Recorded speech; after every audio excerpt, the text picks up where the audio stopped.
well, this is our community and we want to come together. Viewers were watching an early morning live interview with the local Chamber of Commerce when the broadcast was violently interrupted. Come here to say that was... Okay, not sure what happened there. We will, of course, let you know as soon as we find out. Both Alison Parker and Adam Ward were killed. Their interviewee shot and wounded. With the final frame from his camera, Adam captured the image of the gunman dressed in black. But his was not the only footage of what happened. The gunman was filming too, his walk to where the interview was taking place. He stands as Adam pans across the buildings onto the interview before he raises his gun. And Alison, oh wow, she's a rock star. With the murders of the promising young reporter and cameraman, their colleagues at WDBJ switched programming to reflect on what had happened. It's, I think, we're all in a state of shock here. You can hear people behind us in the newsroom crying. I mean, it's just really hard to... We're holding it back too. But while they spoke of their loss, the gunman, Vesta Lee Flanagan, was uploading his video of the murders onto Facebook. They would have known him, though, by his screen name, Bryce Williams, a former reporter at the same small-town station.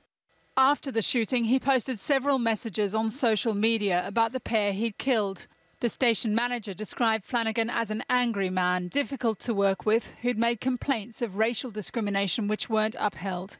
A police chase along Interstate 66 ended when Flanagan reportedly shot himself. He's in a critical condition. That drew this reaction from WDBJ. And I think I'm going to step out of my role as a former journalist and say, I'm not really sure whether I want him to live or die. If he dies, then he took the coward's way out. And if he lives, he goes on trial and goes to prison for the rest of his life. But in any case, we're hurt enough that we want to express our anger. Anger, too, from the White House, where spokesman Josh Earnest described the shooting as another example of all too common gun violence. This is another example of gun violence that is becoming all too common in communities large and small, all across the United States. And while there is no piece of legislation that will end all violence in this country, there are some common sense things that only Congress can do that we know would have a tangible impact in reducing gun violence in this country. The failure to act now so complete that you can watch gun violence erase innocent lives on breakfast TV. Kylie Morris, Channel 4 News, Washington.